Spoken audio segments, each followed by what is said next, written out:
¿Qué tal? Buenas tardes. Hace frío hoy día, estoy tomando un café ahora y les aprovecho de grabar el audio que habíamos comentado hace un ratito. Y si escuchan un ruido de fondo, es porque están algunos de los perros acá y se están comiendo un hueso. Así que tomé algunas notas que tengo respecto al tema que les planteé, como para compartirlo con ustedes, a ver si como reflexión y como manera de verlo les puede resultar interesante. A lo mejor no, pero espero que sí. Eh, bueno, para ordenarme acá, estoy con algunas cosas que escribí y se me fueron ocurriendo otras más y espero, bueno, que no sea muy largo, pero que sea entretenido. La pregunta era, ¿la extinción como procedimiento extingue un comportamiento? Y eso es lo que apareció el sábado. Tuvimos una charla sobre fundamentos del aprendizaje y modificación de conducta, que lo que apareció, y es normal que aparezca, es eso, que la extinción la definen como cuando un comportamiento deja de aparecer. ¿Ya? Y ¿cómo se llama? Y eso apareció otras veces, un par de veces el sábado con personas que opinaban eso, lo cual es algo que yo también muchas veces escuché cuando tomaba algunas clases con algunas personas y nos comentaban eso. Yo no le parece que bien, bueno, eso debe suceder, pero en realidad no le das muchas vueltas, no profundizan mucho en eso en ese minuto. ¿Ya?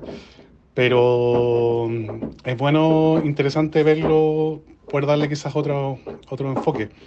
Eh, ¿Cómo se llama? La extinción en el fondo de partida es un procedimiento, tal cual como es el castigo, como el reforzamiento, es un procedimiento más. Y generalmente como se habla de él es como se le da las propiedades que lo que buscas tú el resultado que se produzca, o en el fondo el que tú quieres que se produzca, que en el fondo la extinción, rara vez se habla de ella como procedimiento, sino que es cuando se deja de hacer un comportamiento. Y la verdad es que el procedimiento no se trata mucho de eso, sino que la extinción es un procedimiento donde hay una ruptura, si la queréis llamar, hay una extinción en una relación de contingencia de partida, donde algo que pasaba, un evento que pasaba, en el fondo deja de suceder o su contingencia, si queréis verlo también, cambia. Porque las contingencias también se les denomina de diferentes formas. Cambia la relación de contingencia respecto a ese comportamiento, eso es número uno. Pero lo otro, en el fondo, interesante el procedimiento de extinción es qué pasa con la estimulación antecedente.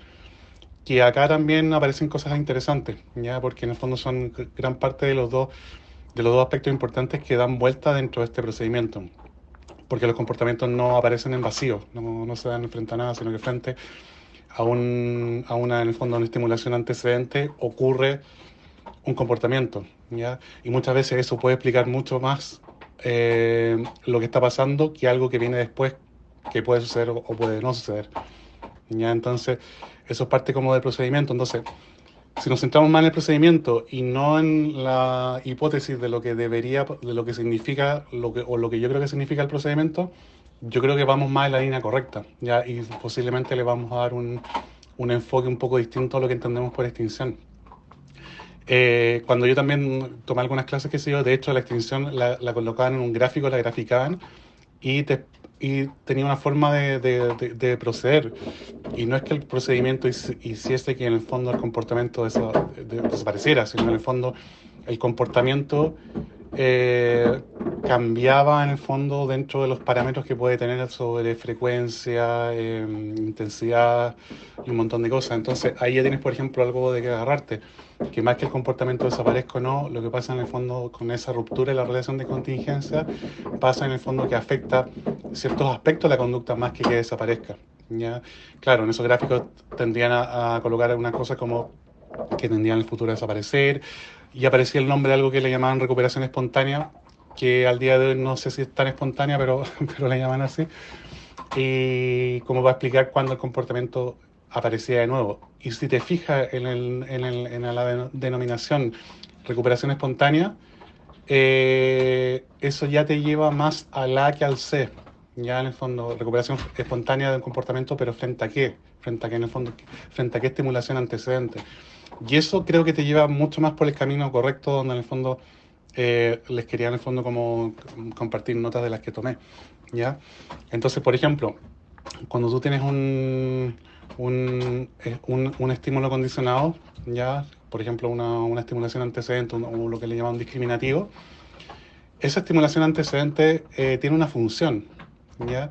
Y al tú cambiar la relación de contingencia, lo que haces es afectar la función en el fondo del estímulo de la estimulación antecedente.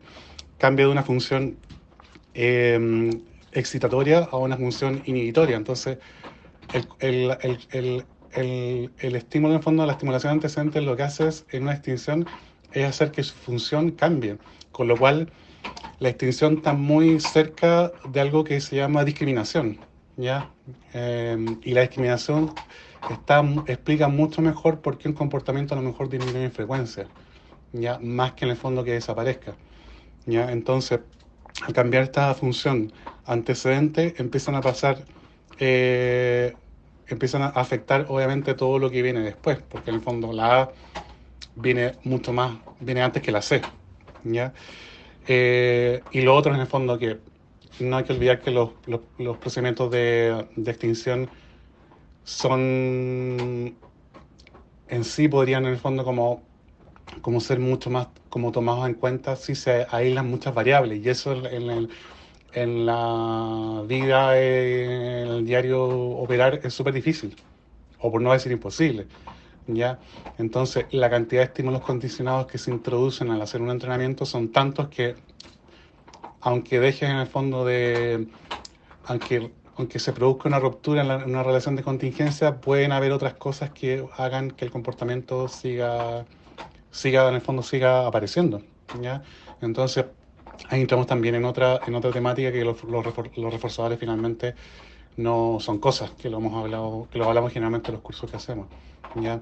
Eh, no es algo, en el fondo se puede cobrar muchas en el fondo ¿cómo se llama?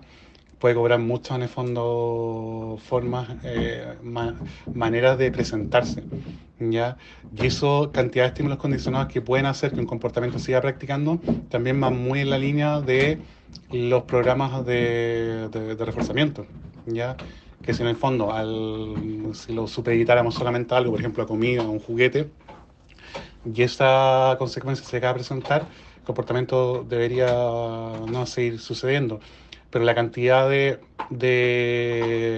estímulos condicionados que pueden anunciar que algo va a pasar son tantas que en el fondo son, como les decía, en la vida diaria es súper difícil hacer un procedimiento de extinción.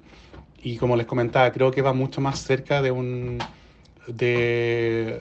la extinción está mucho más, te lleva en el fondo a un procedimiento discriminativo, ¿ya? De discriminación o de diferenciación, si lo quieren ver así. Más que en el fondo, más que sea un procedimiento que está diseñado como para eh, que un aprendizaje se olvide o se deje de hacer, ¿ya? Entonces, ¿cómo se llama? Lo que muchas veces, como se explica el procedimiento de extinción, realmente no habla mucho de lo que el procedimiento, cómo se pone en práctica, ¿ya? Entonces, eso les quería como comentar, que las partes importantes en el fondo a tener en cuenta son, número uno, lo que se extingue es la relación de contingencia y lo otro es el control discriminativo. Y cuando hablamos de control discriminativo nos referimos no control sobre otro en el fondo, sobre otro organismo, sino el control en la frecuencia de aparición de un comportamiento, ¿ya? Entonces, al cambiar la función de la estimulación antecedente, lo que se produce en el fondo, más que una extinción, es una discriminación. Entonces, el organismo aprende a que ese en el fondo estímulo significa algo distinto. Entonces, el comportamiento de emisión es otro y no es el que era antes, ¿ya? Con lo cual tienes también una cosa como de diferencial a la hora de comportarse, ¿ya? Entonces, es bien interesante darle una vuelta así.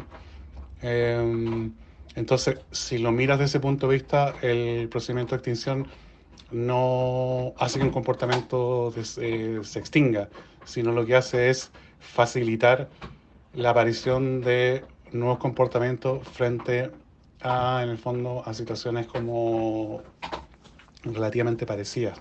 ¿Ya? Así que eso, espero les sea de interés, les puedan dar una vuelta y lo disfruten.